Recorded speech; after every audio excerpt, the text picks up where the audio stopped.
Saludos cordiales, Honduras. Gracias por el privilegio de permitirnos acompañarles esta mañana en el foro Hablemos con Hechos de TV Azteca Honduras.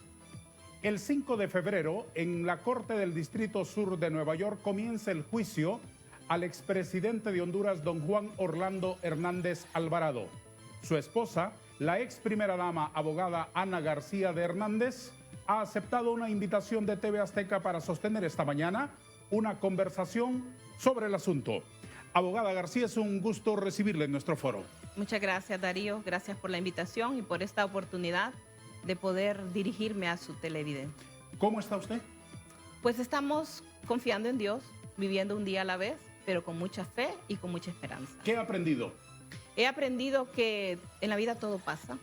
Un día estamos arriba, un día estamos abajo, pero que de todo podemos aprender y que Dios tiene un propósito en medio de cualquier circunstancia que vivimos. ¿Cómo está su esposo? Gracias a Dios está con ánimo, muy fuerte, como él es. Así como usted lo conoció, ese es el mismo Juan Orlando que es. ¿Físicamente cómo está? Físicamente yo no lo he visto desde el día que se lo llevaron, pero hemos hablado y le pregunto cómo estás. Y también hay familia y hay amigos que lo han visitado, igual con el equipo legal, con el abogado Raymond, con la paralegal que lo visita.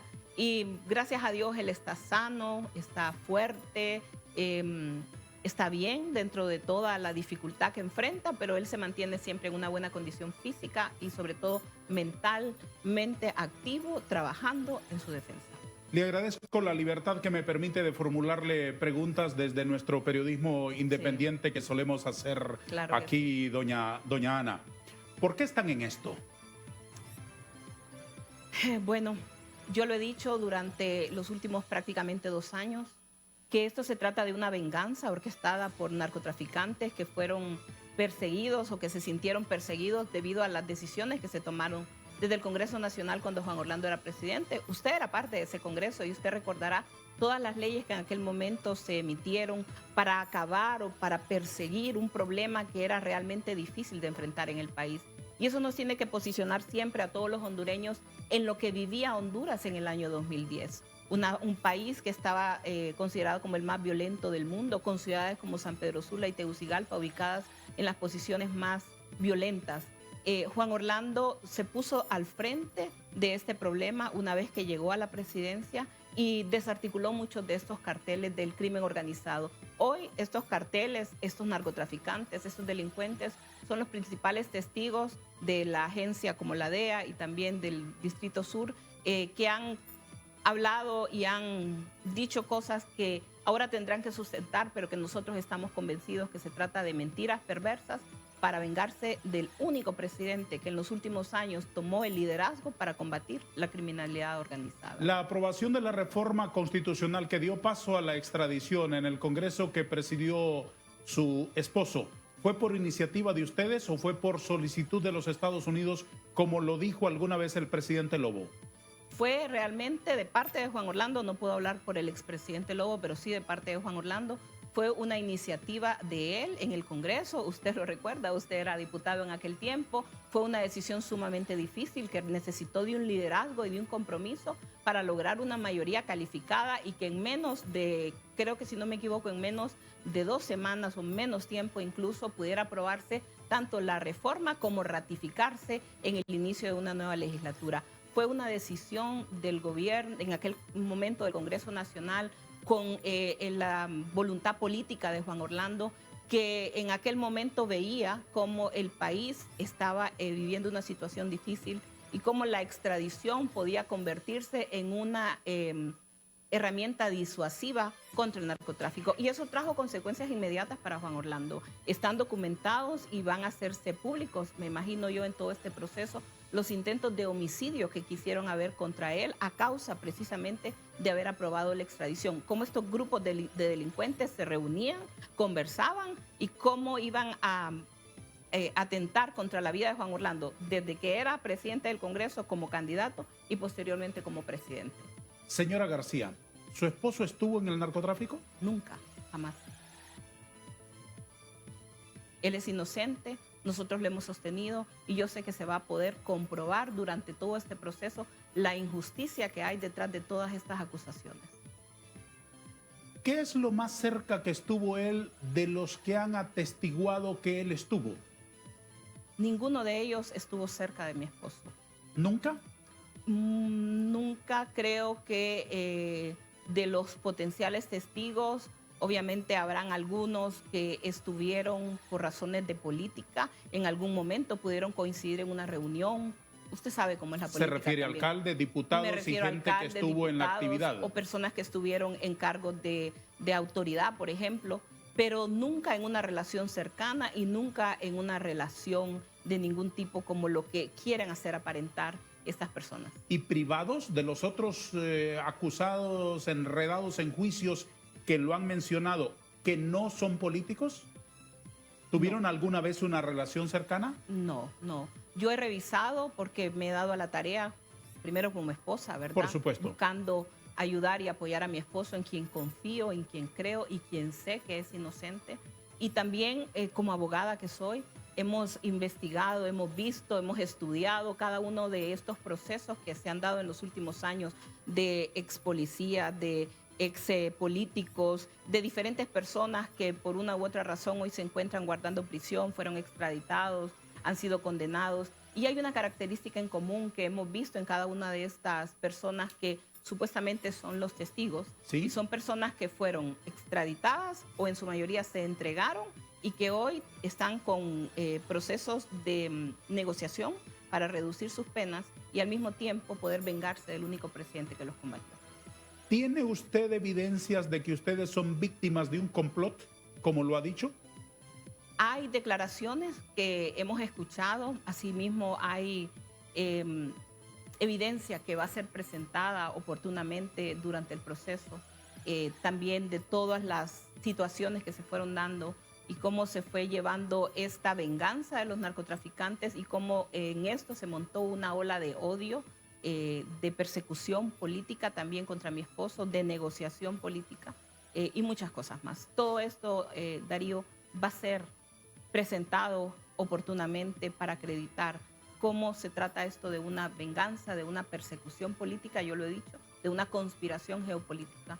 Cómo hay decisiones que tomó Juan Orlando como presidente de la República que no le gustaron a ciertos sectores, yo los suelo llamar sectores oscuros, que por tal razón decidieron montar toda una venganza donde se unieron.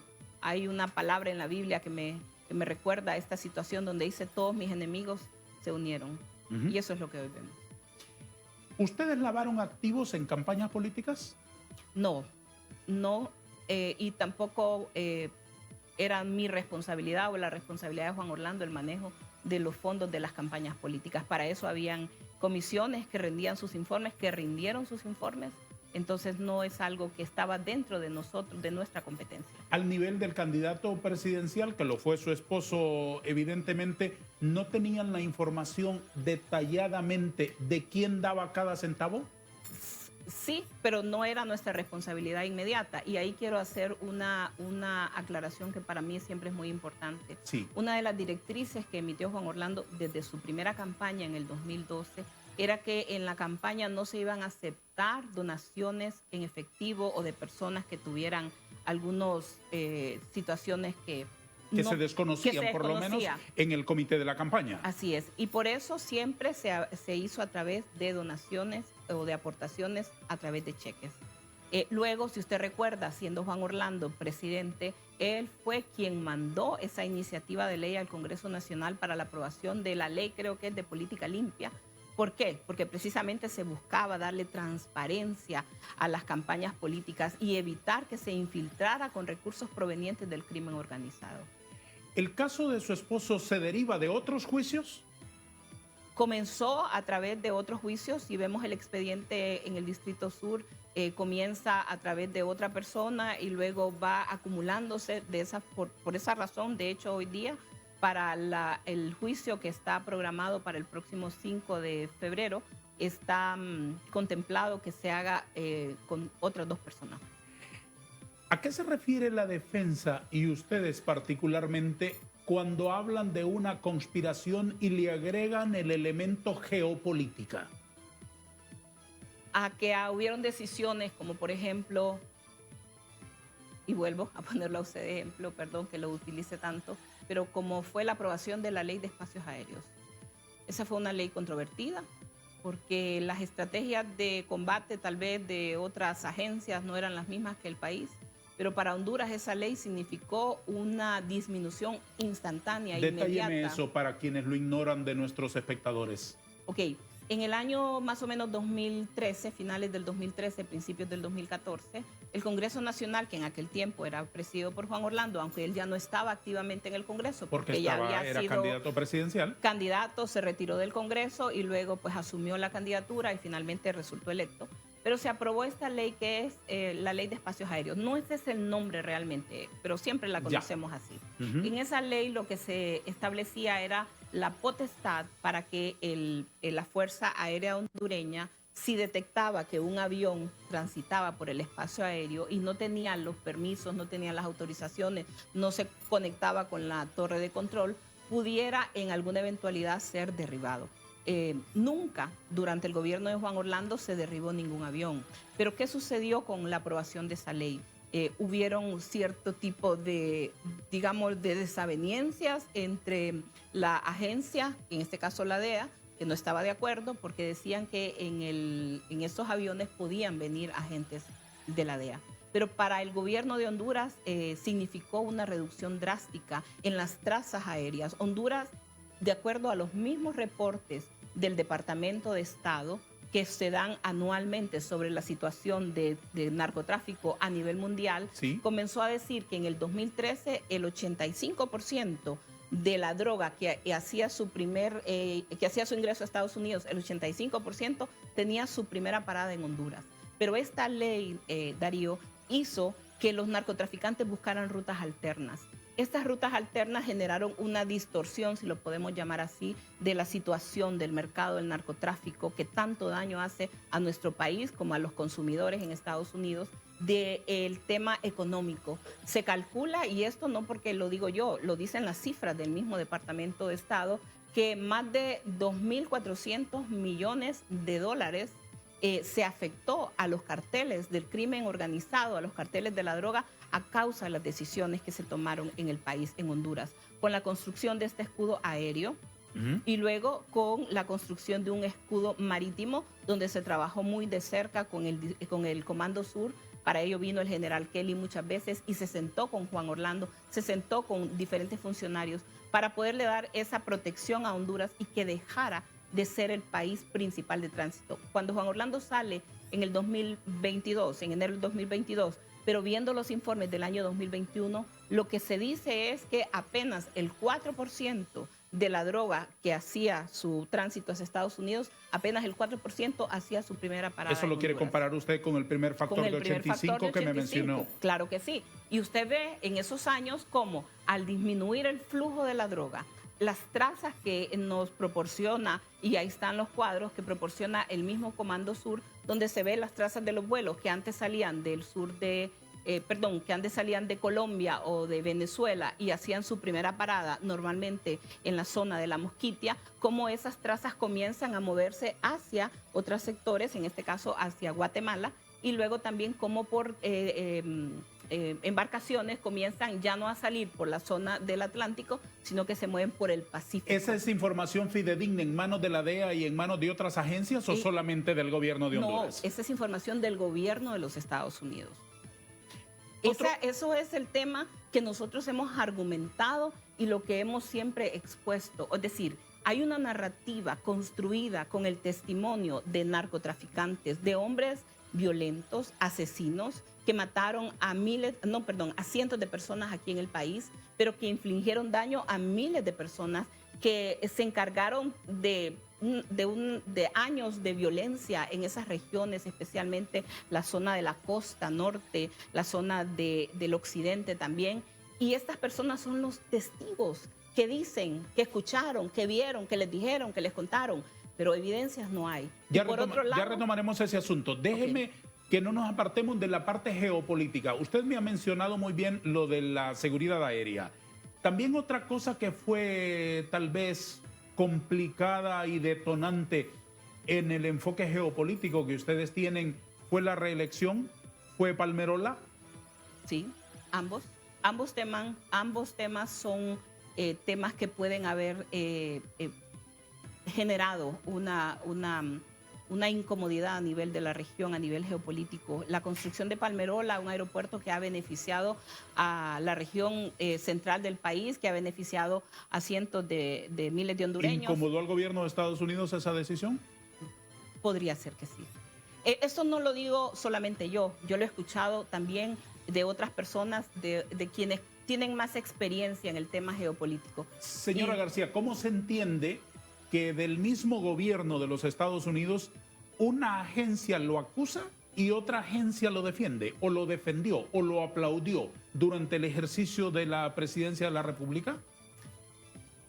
Es bastante complejo de entenderlo. Algunas veces uno no encuentra una razón lógica, porque Juan Orlando siempre fue un aliado cercano y trabajó de la mano con las diferentes agencias. Pero nuevamente lo digo y yo lo señalo de esta manera, hay intereses oscuros de personas dentro de estas mismas organizaciones que tienen sus propias agendas y que de alguna manera se sintieron afectados y que hoy están concretando una venganza. Obviamente no puedo entrar en detalle, Darío, me encantaría y llegará el momento en que lo pueda hacer cuando este proceso haya concluido. Venga aquí y lo conversamos claro cuando que usted sí, quiera. pero lo que yo he podido ver es que sí hay una maniobra de parte de ciertos sectores que se aliaron con el narcotráfico. Hace unos meses atrás, y usted que es un periodista muy acucioso, lo podrá buscar en internet, un periodista en Estados Unidos mencionaba precisamente esto, cómo hay una colusión entre los sectores, donde hay ciertas agencias con ciertos sectores de gobiernos, también con narcotraficantes que comienzan a hacer este tipo de estrategias para beneficiarse. Y al final, ¿quiénes terminan ganando en estas luchas de poder? Son precisamente quienes más daño le hacen a nuestros pueblos. Narcotraficantes que consiguen vengarse de quienes los combatieron, como es el caso de Juan Orlando, y al mismo tiempo reducir sus penas, tener nuevas identidades para ellos y sus familias y gozar de todo lo que sangrientamente lograron para ellos. Otro dato que extraigo de los argumentos de la defensa, que he escuchado en distintos momentos, la muerte de doña Hilda Hernández, ¿fue a manos del crimen organizado? Eso el abogado Raymond Colón lo expresó, sé que en una de las comparecencias, y es un tema que deberá de evacuarse en el juicio. Yo preferiría no referirme directamente a esto porque la información que nosotros siempre se nos dio fue un accidente. Ahora, claro, entra la duda, después de ver todo lo que se ha visto, de todos los atentados, de todos los complots, de todo lo que ha ido pasando, pudiera haber sido un atentado. No lo puedo... Lo expresa usted en potencial, pudiera haber sido. ¿Qué evidencias tiene usted? ¿O qué información tiene usted sobre el caso de doña Hilda? La información que yo tenía, ¿sí? Que siempre tuve, ¿sí? que me la compartió en aquel momento Juan Orlando, es que se investigó y fue un accidente. Ahora, con todo lo que ha venido viendo, yo no tengo acceso a esa información, Darío, y por eso no puedo de manera irresponsable decirle sí o no. Esto fue una declaración que dio el abogado y pues yo tengo que ver y creer en lo que él está viendo, y él sí expresó que tenía la información de que pudo haber sido un atentado. Doña Ana, el 27 de enero del 2014, cuando usted se peinaba y se preparaba para ir al estadio en olor a multitud a tomar la presidencia de la República de la mano de su esposo, o a ser primera dama de la mano del presidente, ¿se imaginó este escenario que hoy viven? No, nunca. Nunca me lo imaginé, porque yo siempre he visto a Juan Orlando, conozco su trabajo, conozco su forma de ser, conozco sus convicciones, sus principios. Somos un matrimonio de más de 34 años vamos a cumplir, pero de conocernos más tiempo. Y sé que cada día de su gobierno se dedicó con alma, cuerpo y con todo su corazón a servir a Honduras. Hoy, desafortunadamente, atravesamos un momento difícil en nuestra vida. No lo esperaba, realmente, créanme lo que lo digo, nunca hubiera esperado esto, pero he llegado, cuando usted me preguntaba qué he aprendido que Dios tiene un propósito en todo. Y hay un versículo que me gusta mucho en la palabra que dice, que lo dijo en el libro de Job, cuando dice, si le doy gracias a Dios por los días buenos, también le voy a dar gracias a Dios por los momentos que no son tan buenos. Porque después de esto, dice el libro de Eclesiastés, todo pasa. Vendrán momentos mejores. Yo estoy segura de quién es mi esposo, segura de su inocencia y segura de que pronto volverá con nosotros. Permítame hacer una pausa en nuestro conversatorio. Sí. La ex primera dama de la República, doña Ana García de Hernández, está aquí con nosotros conversando. 2 minutos para la publicidad.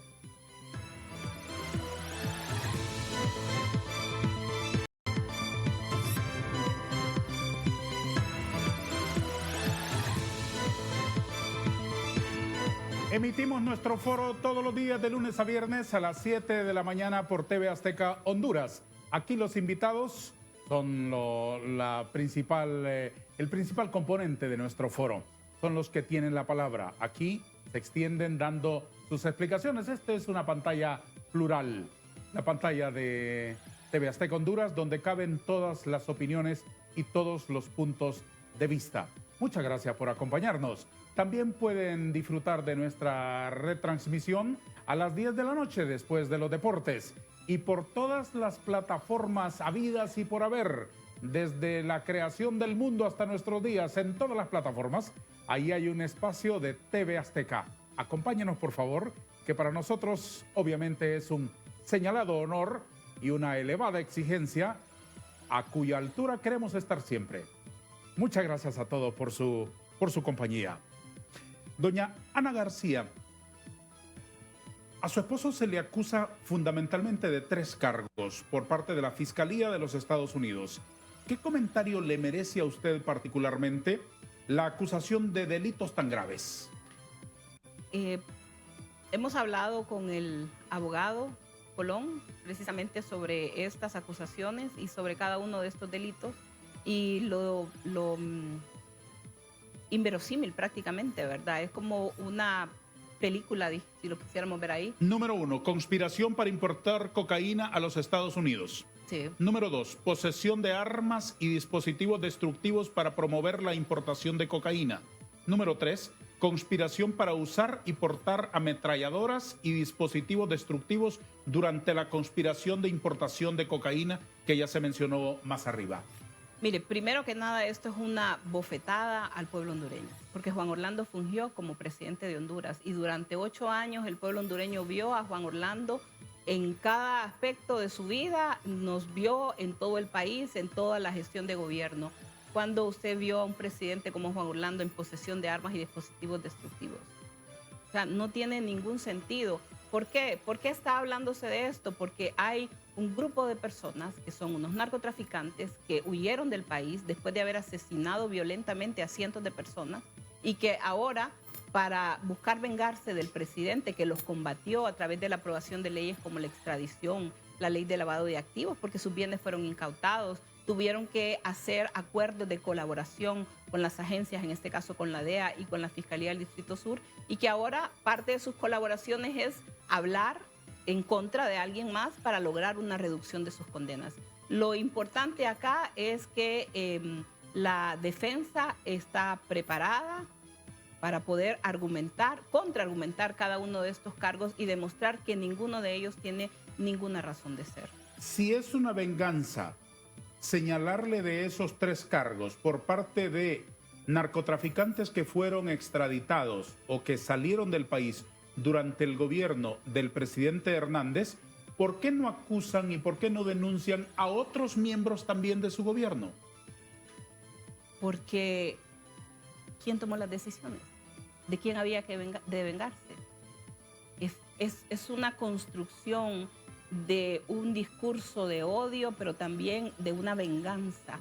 Juan Orlando, por su condición como presidente durante 8 años, no lo podemos negar, acumuló muchos enemigos, muchos adversarios políticos, muchos adversarios por las decisiones que él tomó. Y es una coincidencia, nosotros lo decía la defensa hace unos días en un comunicado, como todos estos enemigos desde diferentes posiciones se unen en una campaña permanente. Por un lado están los mismos narcotraficantes que son los que instrumentalizan esta venganza a través de su testimonio, que tendrán que probarlo y que tendrán que ir y declarar y demostrar que lo que ellos están diciendo cierto cuando nosotros sabemos que todo lo que han construido es una narrativa llena de mentiras y llena de muchos inventos. En la construcción de un discurso, como dice usted, voy a tomar palabras suyas, narrativa de odio y de venganza, ¿ha aludido usted, y es la primera vez que se lo escucho, a adversarios políticos? Claro que sí. ¿Hay también políticos Sí, contribuyendo a construir estas acusaciones tan gruesas? Sí las hay, sí los hay. Y de hecho hay una ¿Quiénes solicitud. son? Hay una solicitud que hizo el abogado Colón. Yo no quiero en ese momento mencionar nombres, particularizarlos, pero hay una solicitud que hizo el abogado Colón donde él pide la información sobre estas personas que de manera constante se reunían para hacer este tipo de denuncias, este tipo de desinformación que llevó incluso a tener una tendencia, un linchamiento político en algunos momentos, Darío. Lo vimos de una manera muy evidente, está documentado por la defensa y en su momento va a acreditarse todas estas acciones. Si está hablándome de políticos, no puedo pensar más que en políticos poderosos. ¿Por qué una persona sin poder puede decir lo que sea, pero no puede llegar a construir un calibre, una acusación de este calibre? Está hablándome de políticos poderosos o poderosísimos. Estoy hablando de gente en este país que tuvo por años un discurso de odio, que se dedicaron a llevar una desinformación constante y que tuvieron oído también en algunas personas que hoy se juntan todo, el narcotraficante con el discurso de odio político, con el discurso que se fue construyendo. Desafortunadamente para nosotros, mientras Juan Orlando estaba concentrado en gobernar un país que es sumamente difícil de gobernar, en poder darle respuesta al pueblo hondureño en tiempos difíciles como nos tocó, especialmente en el segundo periodo, con una pandemia, con 2 huracanes que destrozaron el país, y aún así el país se levantó con una mejor economía, el país logró recuperarse de alguna manera de aquella situación tan difícil. Mientras él estaba concentrado en esto, había quienes día y noche construían todo este tipo de venganzas y de complots y de conspiración. ¿Están en el poder actualmente? Algunos sí y otros no. Doña Ana, las mujeres son las de la intuición. ¿Percibió usted la cercanía de amistades peligrosas? No. Y le voy a decir por qué. Porque Juan Orlando y yo siempre teníamos una característica y era que éramos reservados, en el sentido de que el poder tiende a aislar a las personas. Y cuando digo el poder, el ejercicio del poder, sí, uno tiende a aislarse, Darío. Y al final puedo decirle que éramos hasta huraños. Juan Orlando y yo, cuando teníamos el más breve espacio de tiempo disponible, que era muy poco el tiempo, Juan Orlando todos los días tenía una agenda muy movida por el país, visitaba un lugar, iba al otro, muchas reuniones por aquí, por allá. El poco tiempo que teníamos era para nosotros como familia. Entonces no habían amistades de esa naturaleza, al contrario, fuimos más bien quedándonos solos. Yo les contaba a mis hijas, porque incluso mis hijos en los últimos años al crecer se fueron a estudiar fuera, claro. Mi hijo mayor se casó. Entonces habían fechas especiales como Navidad, Año Nuevo, y éramos Juan Orlando y yo, los dos, compartiendo, los dos. Y así lo decidíamos porque precisamente... Pero no todo el tiempo estaban en lo privado, no todo el tiempo estuvieron en el poder. Alguna vez estuvieron en la campaña, alguna vez estuvieron en la calle así... conquistando corazones y ganando voluntades. ¿Alguna vez usted les susurró al oído, este tipo no me huele bien? No que yo recuerde, porque nuevamente le digo, Juan Orlando siempre fue muy cuidadoso de las personas a su alrededor, pero tampoco puedo decir, es imposible que no se le acercara a alguien con malas intenciones. Y ahora cuando uno ve hacia atrás, ve que habían personas que de una manera oportunista buscaban como tomarse una foto, estar en un evento, aunque siempre se tuvo mucho cuidado de poder identificar las personas que estaban alrededor, especialmente por una razón, porque desde muy temprano se identificó, y estoy hablando del periodo de gobierno como presidente, los atentados y las amenazas. Hubo, por ejemplo, una amenaza donde los delincuentes contrataron sicarios mexicanos para que en una llegada que nosotros hiciéramos a Gracias pudieran derribar en el helicóptero donde nosotros nos transportamos. Entonces, eso nos hacía ser muy cuidadosos a dónde íbamos, con quién estábamos. ¿Se llegó a constatar de que hubiese indicios racionales sobre el asunto? Claro que sí, de hecho se condenaron a las personas y están guardando prisión.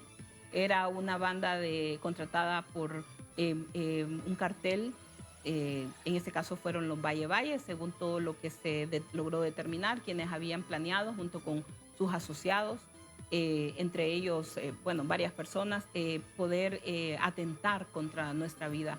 ¿Por qué? Y está dentro de todas las escuchas telefónicas y está dentro de toda la información del juicio, es un juicio público aquí en el país, porque Juan Orlando había aprobado la extradición y porque como presidente estaba tomando decisiones para efectivamente extraditar a las personas que estuvieran involucradas. Obviamente la extradición no era voluntad del presidente y eso es algo que a mí me gusta aclarar. La extradición es a petición del gobierno de los Estados Unidos. Y siempre en el proceso de extradición, Juan Orlando cuidó mucho de que no estuviera en manos ni en decisión del Poder Ejecutivo, sino que se tramitaba directamente o rápidamente al Poder Judicial y era en la esfera de lo judicial donde se decidía o no la extradición. ¿Cuándo se enteraron ustedes de un juicio en los Estados Unidos en contra de su esposo?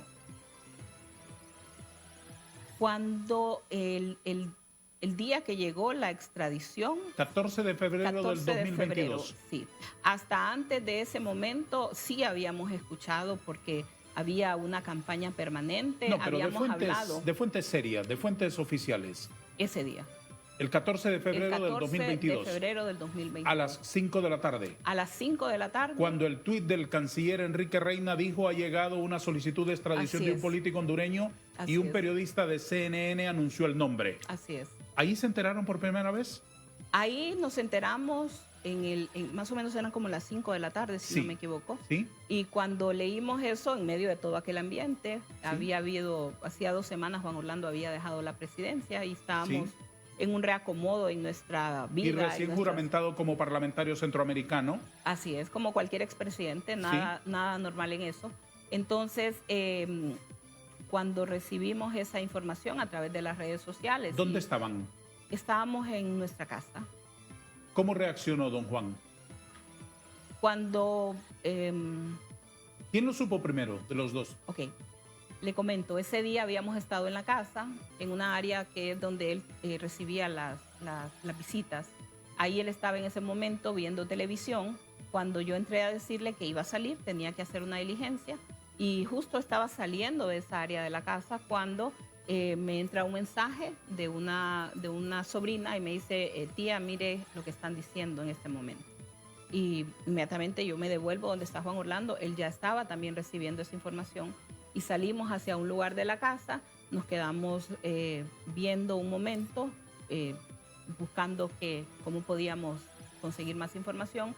Él llamó a alguien, en este caso a un amigo, para que a través de él pudiera hacer una consulta a alguien del actual gobierno para confirmar de quién se trataba. Y fue ahí donde nos confirmaron que se trataba de él, antes de que saliera oficialmente. ¿Qué se dijeron al oído cuando se abrazaron ahí? Baby, le dije yo, confiemos en Dios, esto va a pasar. Aquí vamos a estar para apoyarte siempre y con la cara y con la frente en alto porque no debes nada, porque sos inocente y el tiempo va a demostrar que no sos. ¿Se imaginó lo que iba a ocurrir cuando iban a abrir la puerta a la soldadesca? No tenía idea de toda el nivel de odio que había en ese momento en el país. Ahora que lo veo me doy cuenta.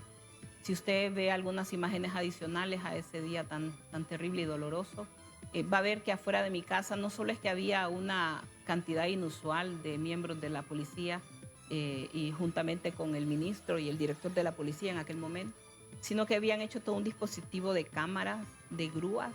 Bueno, de hecho aquí en su estudio no veo esas grúas que ellos sí utilizaron, porque era un espectáculo el que tenían que montar, era un show, era un linchamiento, era una escena de odio lo que necesitaban montar. ¿Quién había ordenado eso? No lo sé. Asumo yo que de parte de las autoridades se ordenó todo esto porque recuerdo que nuestros abogados salieron en ese momento y le pidieron que acercaran los vehículos donde iban a trasladar a Juan Orlando. Juan Orlando dijo desde muy temprano ese día, en horas de la mañana, que él se iba a entregar voluntariamente. Se mandó, los abogados fueron a la corte a presentar la solicitud de entrega voluntaria. El juez no la admitió. El juez, probablemente por temor, por miedo, por cobardía, no sé por qué, porque legalmente sí pudo haberlo autorizado. La entrega voluntaria era lo lógico, era lo que él estaba ofreciendo, era su derecho a hacerlo. No, él también se prestó, creo yo, a todo este escenario de escarnio. ¿Por qué a la captura fue personalmente un ministro de Seguridad y un director de la policía? Eso es lo que yo todavía me pregunto. Y no solamente fueron, estuvieron parados. Perdóneme, no me haga preguntas. Deme la respuesta. ¿Cómo lo interpreta usted? ¿Por qué como fueron una ellos? acción de odio, como una acción de linchamiento, como una venganza política, como un mensaje de odio, así lo veo yo. Y si lo veo hacia atrás, recuerdo que se les pidió, o sea, Juan Orlando es una figura, es un expresidente del país. Y todavía hubieron 2 presidentes en funciones que lamentaron la forma cruel, inhumana y degradante que fue tratado Juan Orlando. ¿No fueron tratados así otros extraditables? No, de esa manera no. Y si usted revisa, al día siguiente se emitieron comunicados de parte del CONADE, que es del Comisionado Nacional de los Derechos Humanos, sí, alertando de las violaciones a los derechos humanos de los que fue objeto Juan Orlando, al haber sido encadenado, engrietado y exhibido de la manera en que fue hecho.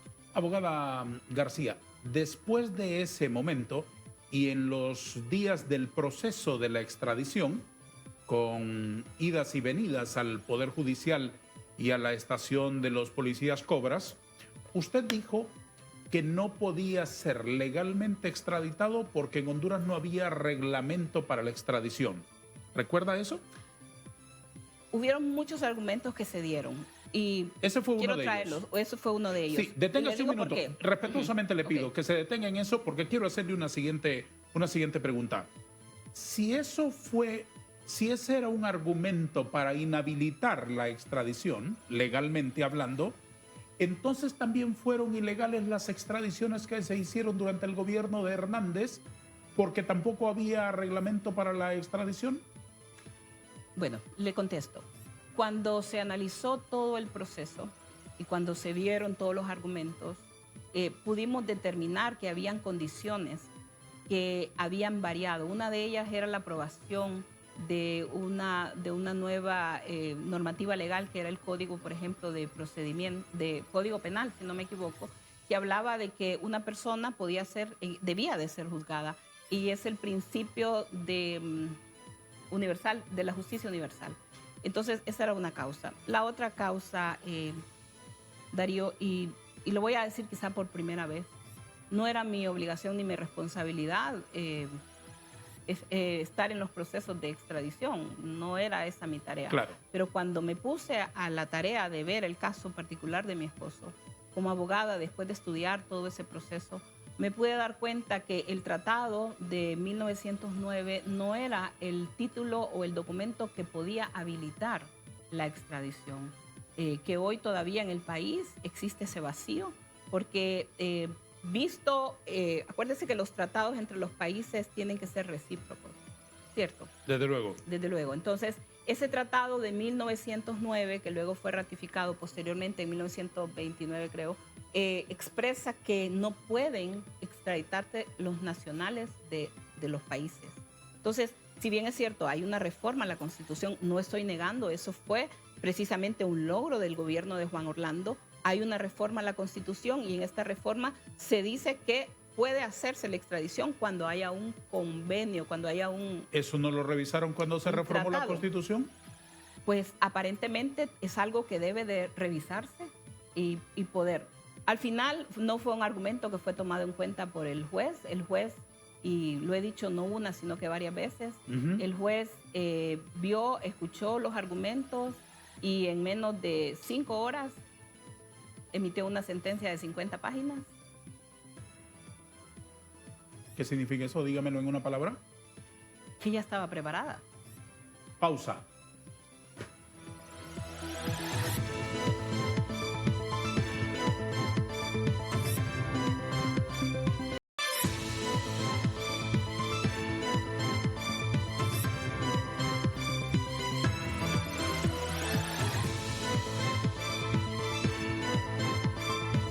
¿Cómo ha vivido usted particularmente ese tiempo tan complejo de ver a su esposo extraditado?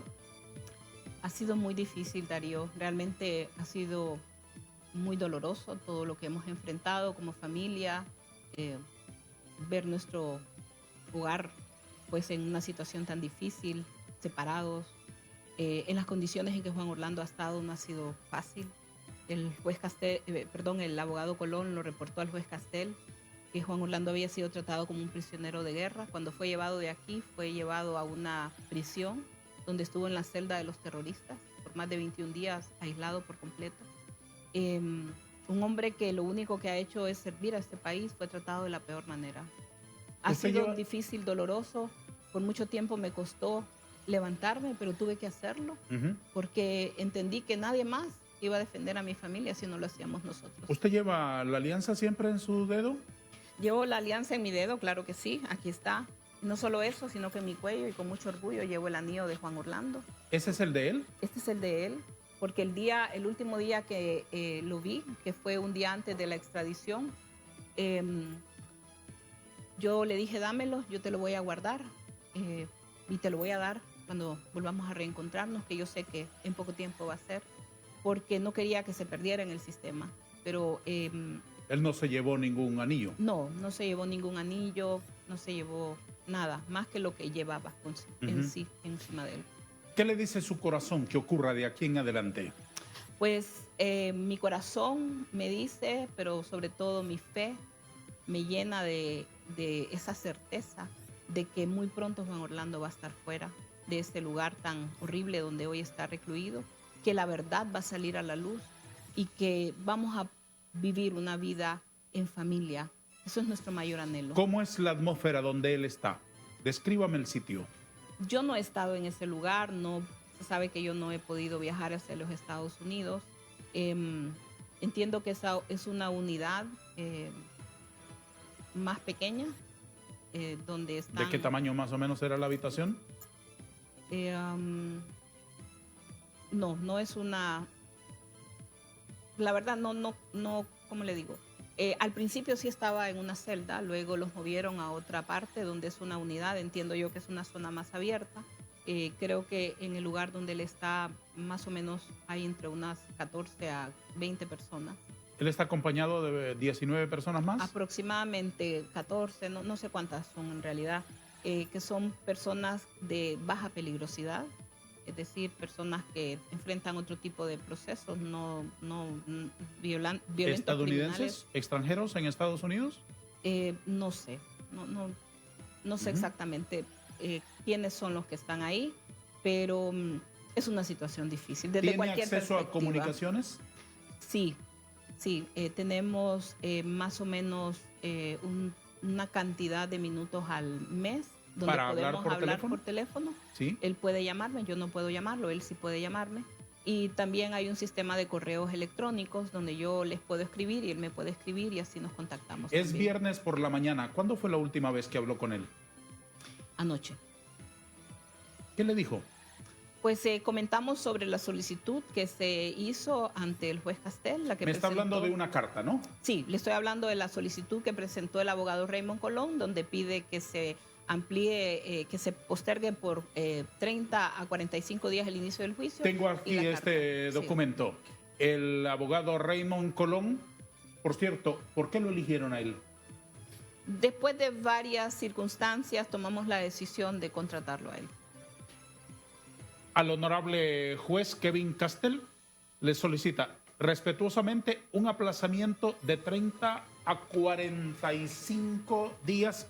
La próxima fecha del inicio del juicio del 5 de febrero a la luz de las pruebas, el diagnóstico y el tratamiento continuo de 2 casos médicos preexistentes graves y concurrentes. ¿A qué se refiere con estos casos médicos? Sí, el abogado Colón ha tenido algunas condiciones médicas en los últimos meses. ¿Del abogado? Del abogado, sí. del abogado, y particularmente en las últimas 2 semanas fue contagiado de COVID, lo que lo ha puesto... Entonces, ¿cuál es la situación? Y si me permite explicarle un poco esta circunstancia.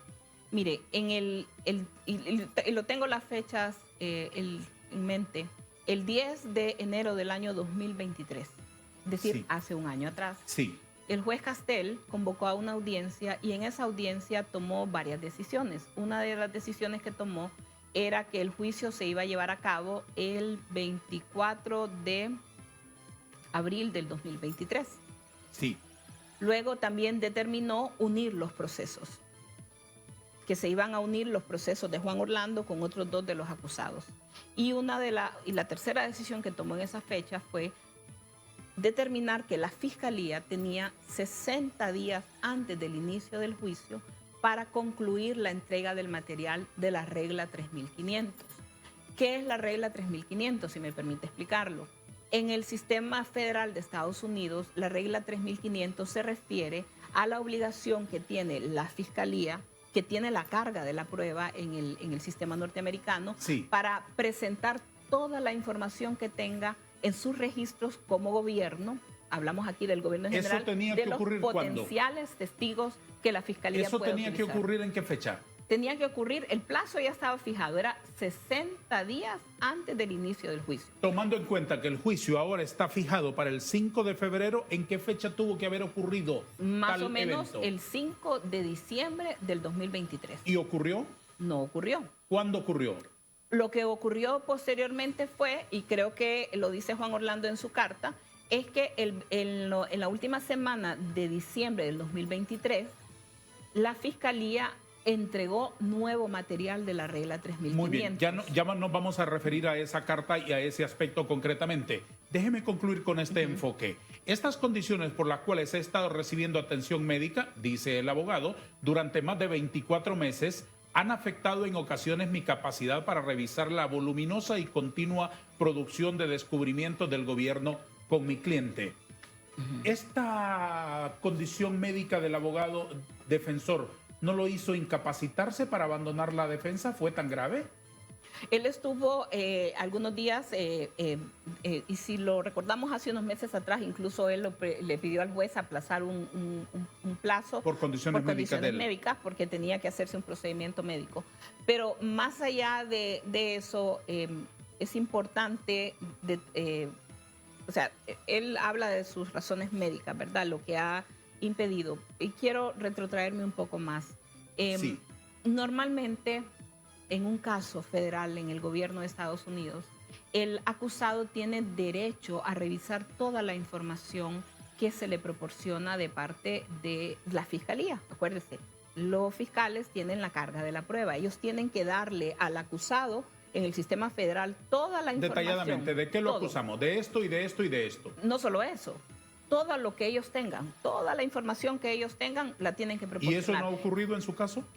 Eso ha ocurrido de manera intermitente, y había un plazo fijado por el juez que decía 60 días antes del inicio del juicio. 5 de diciembre. Es la última fecha.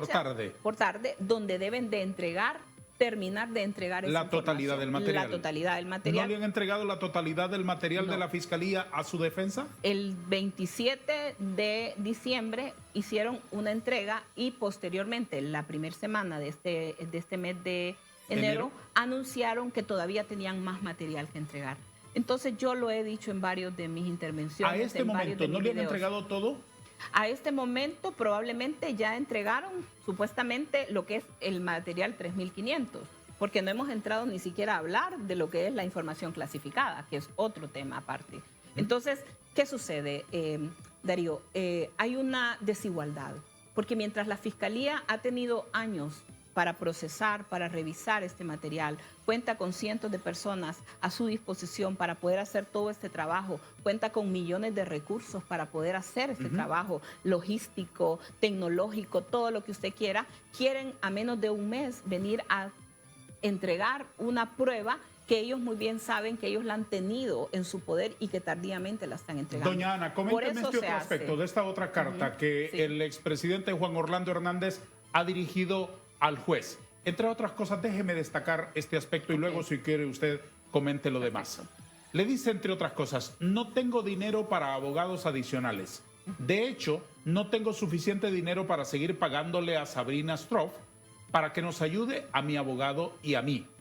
Los ahorros de toda mi vida fueron congelados como resultado de este proceso, aunque incluso con ellos hubiera sido difícil cubrir el costo de mi defensa.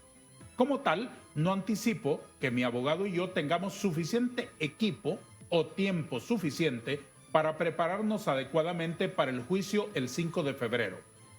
Y lo nuclear es esta solicitud. Solicito al tribunal que me nombren un defensor público. Coménteme la esencia de esta solicitud. Bueno, primero tiene que ver con lo que, si usted se va un poco más arriba, donde dice que debido a la situación del abogado que ha tenido estos episodios de enfermedad y eso es lo que él quería comentar un poco antes, que normalmente en el sistema penal el acusado puede revisar toda la información y se le permite revisarla. Pero en el caso particular de Juan Orlando han habido limitaciones a tener la revisión de la información. ¿Por qué? ¿Por qué? Porque el juez lo puso a solicitud de la Fiscalía bajo un esquema de confidencialidad. Entonces Juan Orlando no puede tener el material con él para revisarlo como él quisiera revisarlo. Está sujeto a que el abogado llegue a la prisión, el abogado visita a Juan Orlando, pero hay ocasiones donde, por ejemplo, Juan Orlando tiene solamente, él tiene más de, si no me equivoco, más de 40 órdenes de separación. O sea, si él llega al lugar de la visita legal y hay una de esas 46 órdenes de separación, el abogado y Juan Orlando no pueden reunirse. Entonces, eso limita el tiempo de trabajo para que puedan revisar toda la información. Entonces, además, la entrega tardía de esta información ¿Por qué ha 7 hecho semanas? muy difícil. ¿En esas 7 semanas esperan cubrir con ese rezago? Más o menos compensa el rezago que ha tenido la Fiscalía en entregar esta información. De la regla 3500. Estamos de acuerdo. Porque no hemos hablado del otro tema que abarca este proceso, que es la información clasificada. ¿Cuánto dinero han invertido en la defensa? Se ha invertido una cantidad importante. No quisiera mencionar sumas, de todas maneras sé que lo han hecho público el contrato que teníamos, pero lo que sí puedo decirle es que para nosotros ha sido un esfuerzo muy, muy difícil. ¿Y es real esto que no tienen dinero para pagar un abogado y están solicitando un abogado de la defensa pública? ¿Y de qué otra manera lo íbamos a decir si no es real? Claro que es real. Acuérdese que a nosotros nos incautaron nuestras propiedades, nos incautaron lo que teníamos. Esa es nuestra realidad. Y lo dije al principio, Darío, nosotros como familia hemos sido objeto de una campaña sistemática de odio y de mentira, de perversidad. Hay gente que se para a hablar en contra de Juan Orlando y dice cualquier cosa que se le ocurra decir. Y hay personas que desafortunadamente lo creen. Y hay quienes montaron una campaña en contra nuestra de llegar a decir que éramos dueños de no sé cuántos miles de millones y no sé cuántas propiedades. Y esa no es la verdad. La verdad está reflejada incluso en la incautación de bienes que hizo la Fiscalía, que usted la puede revisar, que fue del dominio público, que lo que hicieron fue tomar las propiedades que Juan Orlando y sus hermanos habían heredado de mi suegro. ¿Cuándo fue la incautación de esos bienes? Eso fue en el 31 de marzo del año 2022. Entonces comenzaba este proceso. El proceso. Comenzaba este proceso. Entonces todavía no se había pagado a los abogados de la defensa. Todavía estaba en ese proceso. Entonces, ¿cómo cubrieron eso? Ha sido muy dificultoso y todavía estamos en ese proceso. ¿Recibieron contribuciones de organizaciones internacionales? No, de organizaciones internacionales no. ¿De privados? ¿Cómo de privados? ¿De personas de la sociedad? Hemos tenido apoyo como familia, de nuestra misma familia, nos han apoyado y hay algunos amigos que también nos han apoyado para poder cubrir estos costos que han sido bastantes. No solo se trata de una cosa, son muchas cosas al mismo tiempo. No ha sido fácil. ¿Es cierto que contribuyeron los de la comunidad judía de los Estados Unidos? no contribuyeron. Económicamente ¿Sí? no contribuyeron, no. Se lo pregunto porque se dijo, pero Se dijo. se dicen cosas y yo por eso se lo pregunto para Sí. que usted me lo plantee. Económicamente no contribuyeron, no era ese el acercamiento que hubo en su momento fue a raíz de una relación que se había cultivado antes durante el gobierno, pero no contribuyeron. De hecho, hubieron personas que en nombre de la comunidad judía han tenido campañas sostenidas en contra de mi familia, en contra de mi esposo. Doña Ana, ¿qué esperan ustedes que responda el juez ante esta solicitud, tanto del abogado Colón como de su esposo?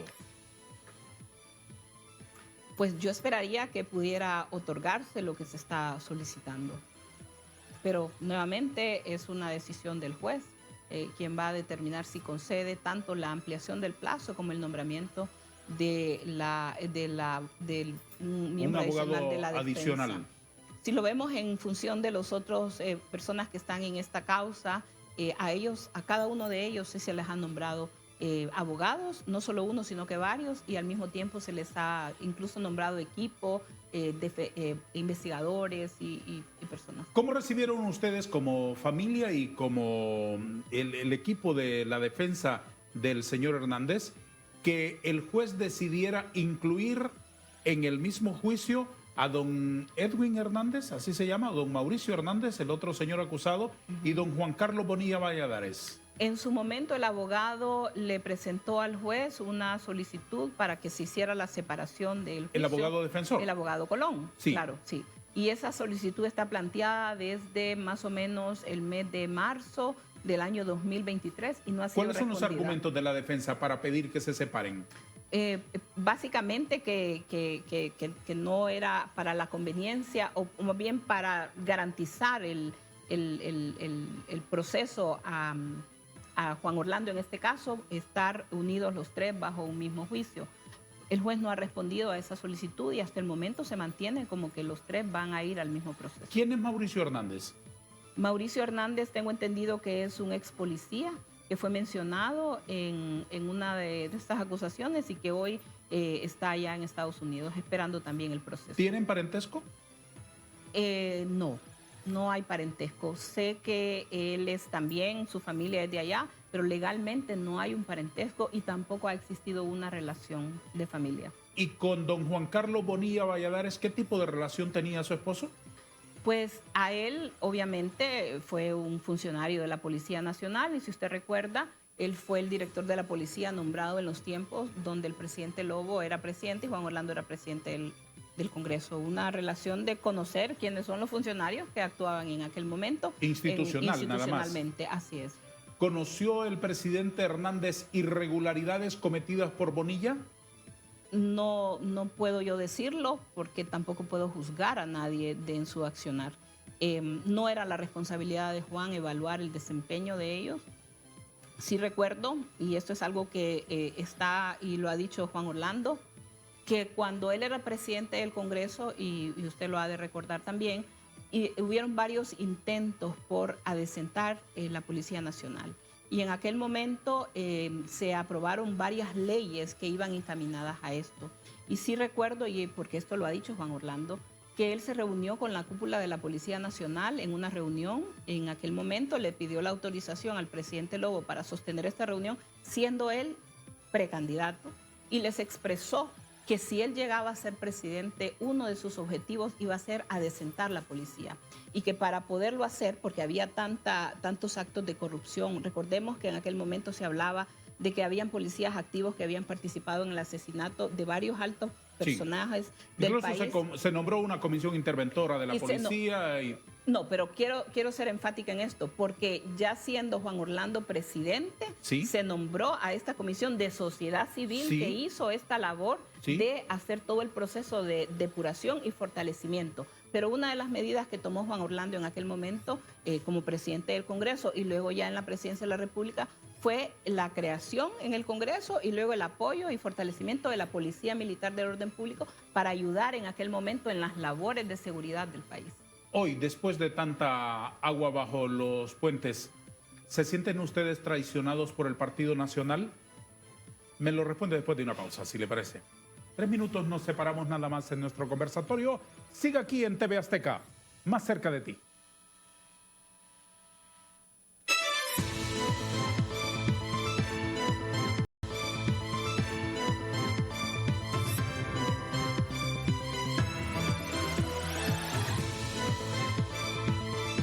Doña Ana García de Hernández, ¿se sienten ustedes traicionados por el Partido Nacional?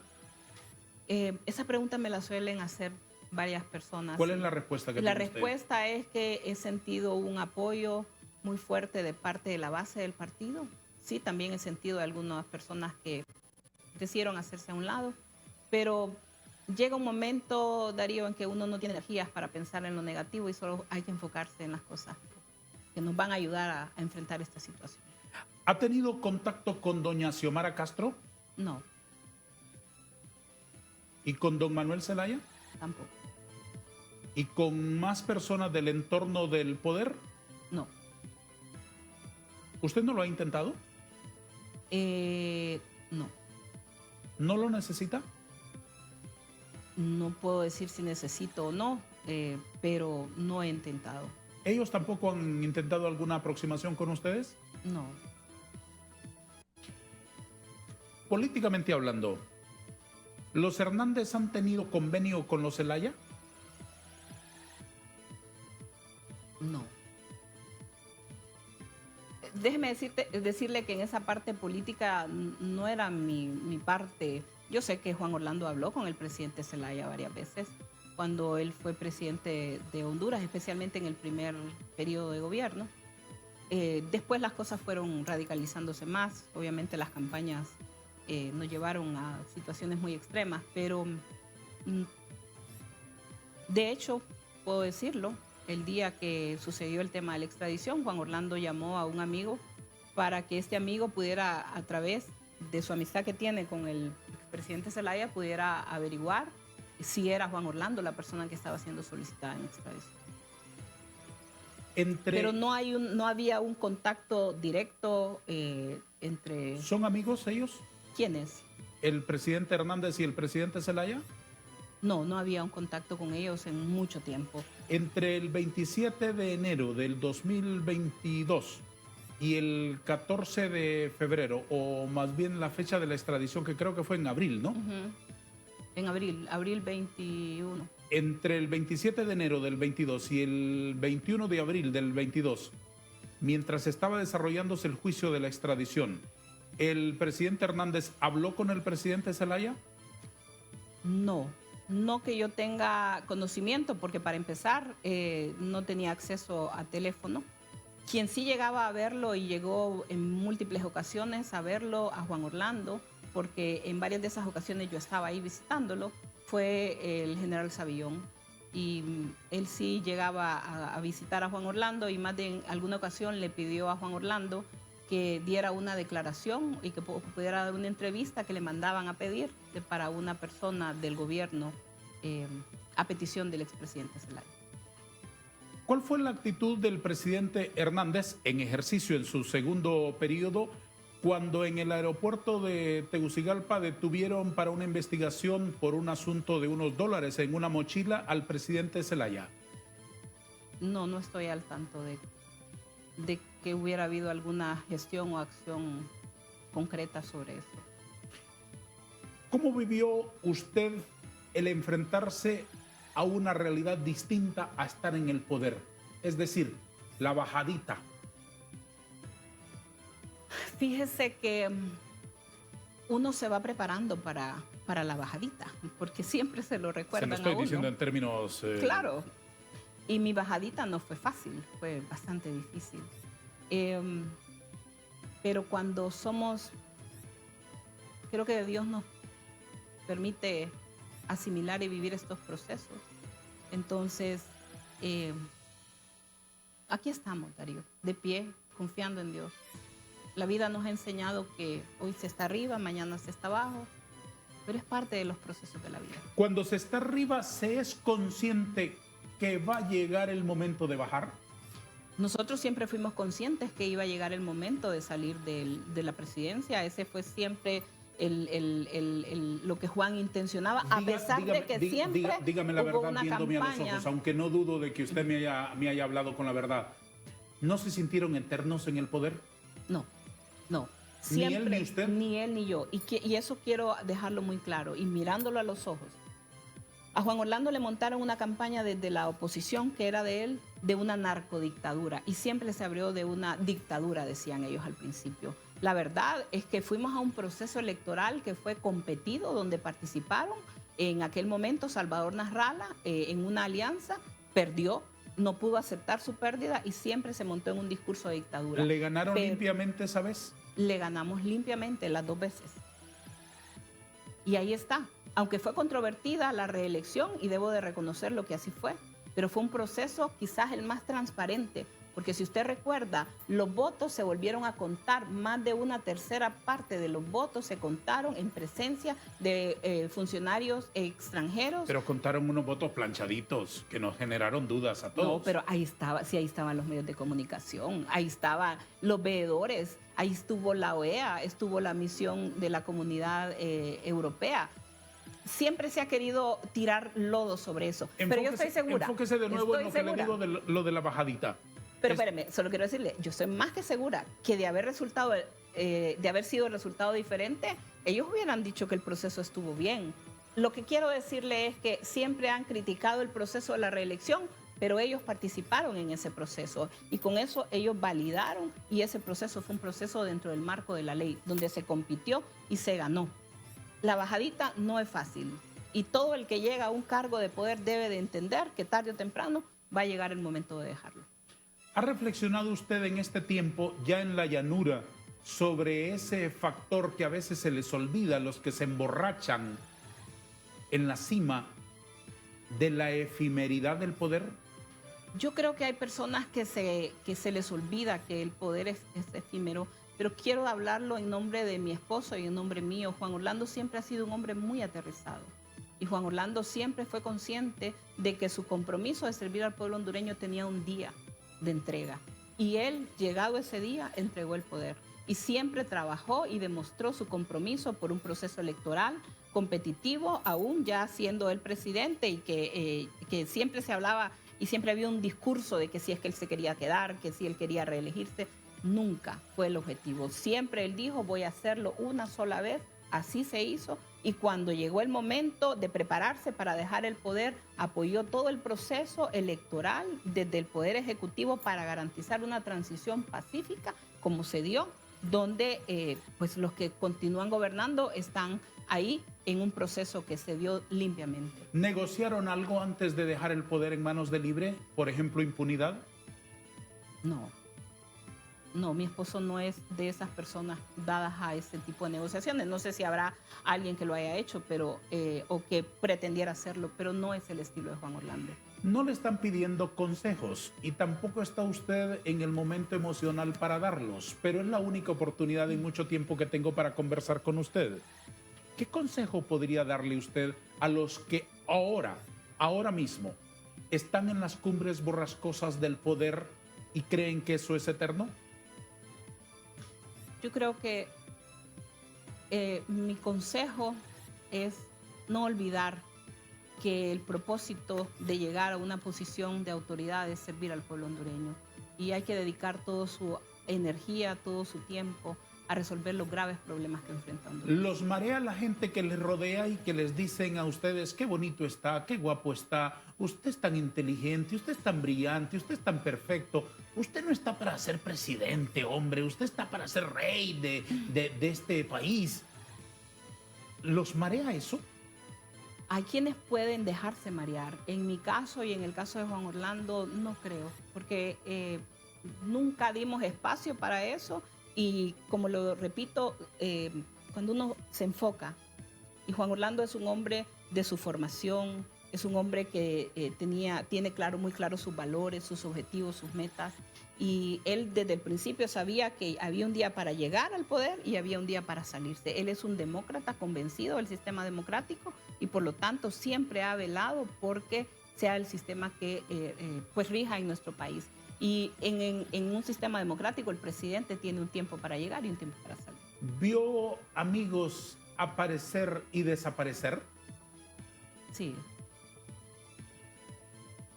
¿Vio Y eso amigas y damas que la rodeaban a usted y que después en la siguiente Navidad ya no estaban?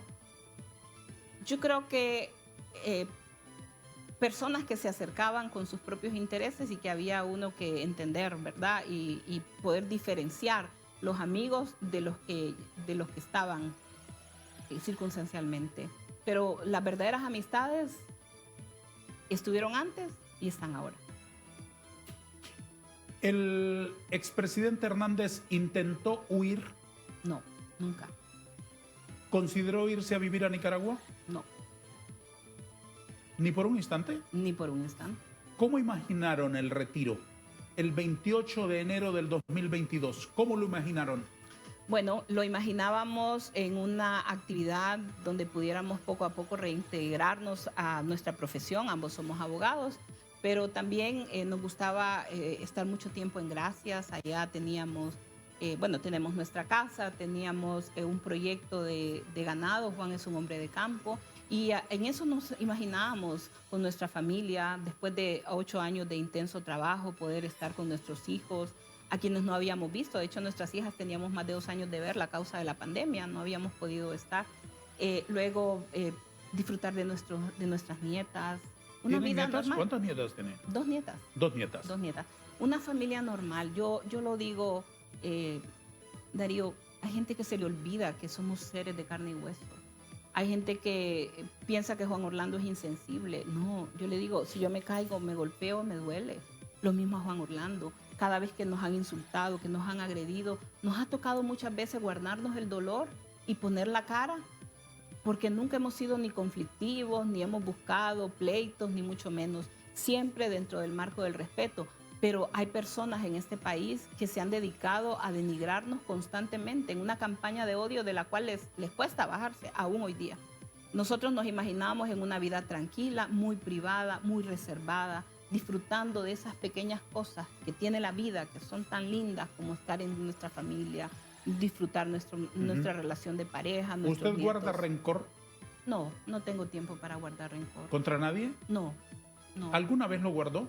Mire, si en algún momento lo he sentido, inmediatamente le pido a Dios que quite cualquier raíz, así dice la palabra de Dios, cualquier raíz de amargura, porque eso al final a quien le hace daño es a mí misma.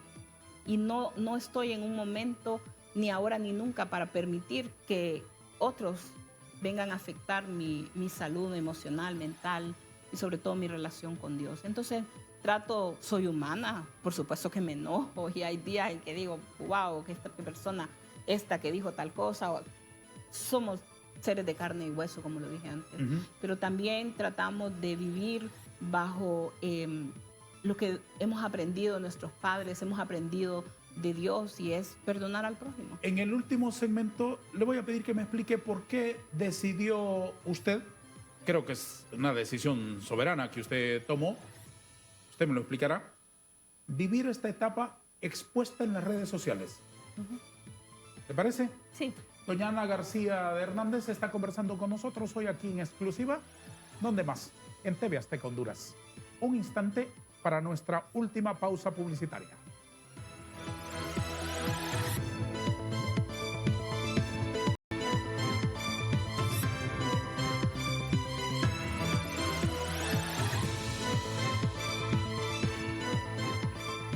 Doña Ana García, ¿por qué este periodo después de la extradición de su esposo decidió usted y sus hijas vivirlo con las cámaras de las redes sociales sobre ustedes? Porque entendimos que había una narrativa construida en contra de nosotros, había una campaña permanente de desinformación sumada a una campaña de odio, y que nadie más iba a salir por nosotros, nadie más iba a salir a hablar de mi esposo, de la verdad de lo que estábamos pasando. Había una concepción equivocada de quién era Juan Orlando, lo empezaron a dibujar desde hace un tiempo atrás como una persona que no es Juan Orlando, y se olvidaron de esa parte humana. Nosotros como esposa, como hijas, de hecho mucha gente se sorprendía y decía, ¿y ellas son sus hijas?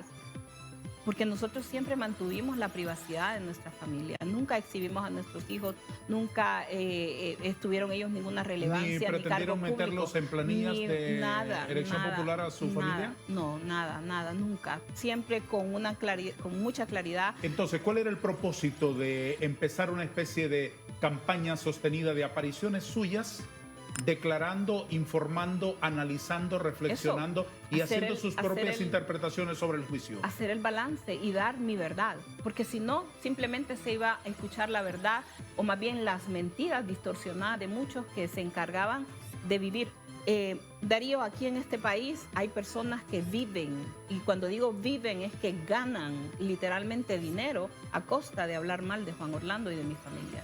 ¿A qué se refiere? Hay páginas y hay personas denominados influencers que tienen sus redes sociales y se dedican permanentemente a denigrar y hablar en contra. ¿Y quién les paga? Pues es una pregunta que habrá que averiguarla.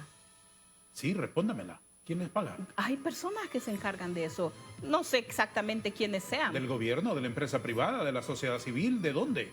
Del crimen organizado también, de sectores oscuros, que son los que se encargan de mantener esta dinámica de mentiras que se han tejido acerca de nuestra familia. Y cuando ustedes Entonces exponen... era hablar nuestra verdad.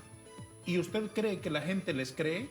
Sí, estoy segura que sí. ¿Qué reacciones reciben a sus publicaciones en las redes sociales? Hay mucho contenido que recibe respuestas favorables y también hay grupos que uno identifica. Por ejemplo, le voy a decir una intimidad, si lo puedo decir, de mis redes sociales. Usted sabe que uno puede meterse a ver de dónde son sus seguidores. Yo tengo en una de mis redes sociales más de 800 seguidores de India.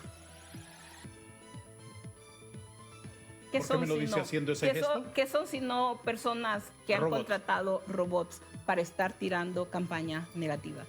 Pero también tengo muchos comentarios y ahí están. Yo no borro comentarios.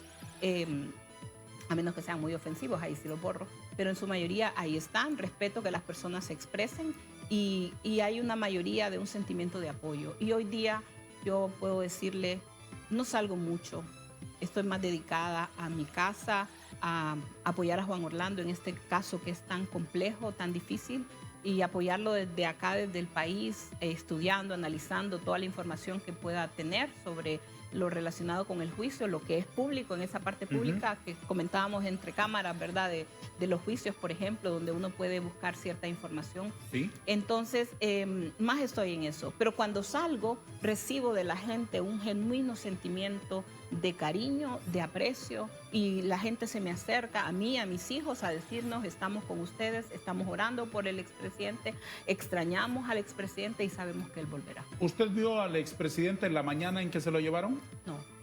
¿Cuándo lo vio la última vez? Fue la noche anterior al que se lo llevaron. El 20 de abril. El 20 de abril, sí, la noche del 20. ¿Él lloró? No. Y esa es una de las cosas que yo admiro de mi esposo, es cómo nos infundió esa fortaleza. Porque recuerdo que esa tarde, esa fue tarde-noche, la última que nos vimos con nuestros hijos, ellos estaban ahí. Y una de las cosas que hablamos, y me acuerdo que nos sentamos en el lugar donde él estaba detenido, había una cama y ahí nos sentamos todos en aquella cama. Y hablábamos y nos dijimos, no queremos que este momento sea un momento de lágrimas, sino que vamos a compartirlo con la fe y con la esperanza de que pronto vamos a estar juntos. Doña Ana, ¿estará usted en Nueva York en el juicio? Una pregunta compleja. Por el momento, yo lo he dicho, no tengo las posibilidades porque no tengo la autorización para viajar. ¿Saldrán a la luz nombres de otros expresidentes, políticos, empresarios, militares, personajes de fama en el juicio? Posiblemente sí. Pero nuevamente, yo no tengo acceso a esa información. Yo puedo ver lo que está en el docket, que tiene mucho que ver con juicios anteriores, donde se han mencionado ya personajes de este país. Pero la información en sí, nadie la puede ver. Por eso quiero decirle algo. Cuando yo veo a esos opinólogos, que les digo yo, que se denominan expertos y que todo lo critican, ¿sí?, y todo lo dicen, ninguno de ellos tiene acceso a esa información. Entonces muchas veces vienen a opinar aquí y a engañar a la gente porque opinan sobre hechos que no conocen. Mi última pregunta. ¿Qué ocurrirá ¿Qué pasará el día después del fallo? El día después del fallo vamos a tener un tiempo con Juan Orlando y nuestra familia para estar como lo soñamos un día, tranquilos, en una vida privada y poder disfrutar de nuestra familia, de nuestros hijos, de nuestras nietas. ¿Y si el fallo no es el que esperan? Yo sé que el fallo va a ser el que esperamos.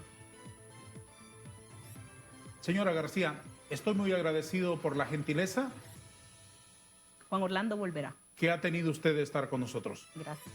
Le agradezco la gentileza de abrirse a mis preguntas y permitirme la libertad de plantearle distintas ideas. Quisiera tener más tiempo, pero lo tenemos limitado. ¿Quiere dejar un comentario final del tamaño de un tuit de 30 segundos? Simplemente agradecerle a usted por este espacio, agradecerle a sus televidentes, gracias por su solidaridad, por su cariño y reafirmarle, Juan Orlando es inocente. Juan Orlando va a probar esa inocencia ahora durante este proceso y pronto volverá aquí con nosotros a Honduras. Gracias, señora García. Gracias. A todos, gracias. Adiós.